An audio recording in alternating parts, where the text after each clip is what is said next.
Kishash, Kiprah Panglima Lingga di Kerajaan Aceh. Novel karya Syukri Muhammad Syukri. Sultan merasa puas atas laporan Amirul Harb. Berulang kali ditepuknya bahu Panglima Perang dan Putra Mahkota. Sultan menuangkan teh dari teko ke dalam cangkir keramik bergambar naga. Diseruputnya sampai habis. Lalu dituangnya kembali, sampai teko keramik berwarna putih itu kosong. Kapan rencana ekspedisi dimulai? Tanya Sultan.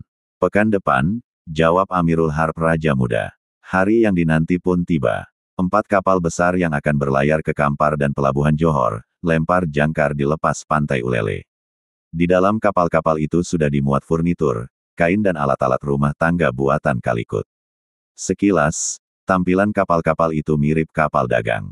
2 kapal bermeriam berganti bendera, sebelumnya menggunakan bendera Alam Pedeng, kini mengibarkan bendera Kalikut. Begitu juga 2 kapal biasa, tidak lagi mengibarkan bendera Alam Pedeng, tetapi sudah dikerek bendera Kerajaan Ceylon. Nama kapal itu pun diubah, diganti dengan nama lain menggunakan huruf Hindi. Di lepas pantai Ulele, awak kapal sedang menunggu penumpang istimewa, Alauddin beserta Putri Mumtaz dan Panglima Lingga beserta Datin Fatimah.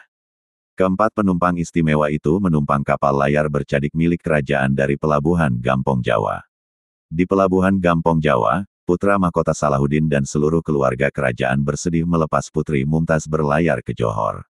Semua menangis, tak terkecuali Salahuddin yang luluh ketika memeluk putri paling dimanjanya. Putro Ecut Intan, istri Salahuddin, malah sempat histeris, tak rela melepas kepergian si putri bungsu.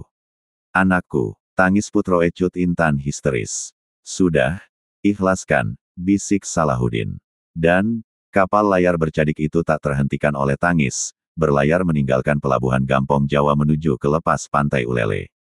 Wajah-wajah penuh air mata hanya mampu mengangkat tangan dan mengibarkan selendang, melepas sang permata hati.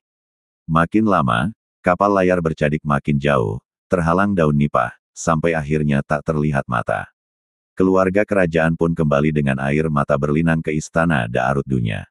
Sepekan sudah kapal yang ditumpangi Alauddin dan Putri Mumtaz serta Panglima Lingga dan Datin Fatimah berlayar membelah ombak Selat Malaka.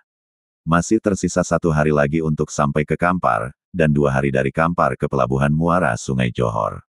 Selama pelayaran, terjadi beberapa kali percobaan perompakan, dan semuanya bisa digagalkan. Dipikir para perompak, keempat kapal itu benar-benar kapal dagang. Seperti yang terjadi di lepas pantai Pulau Pineng.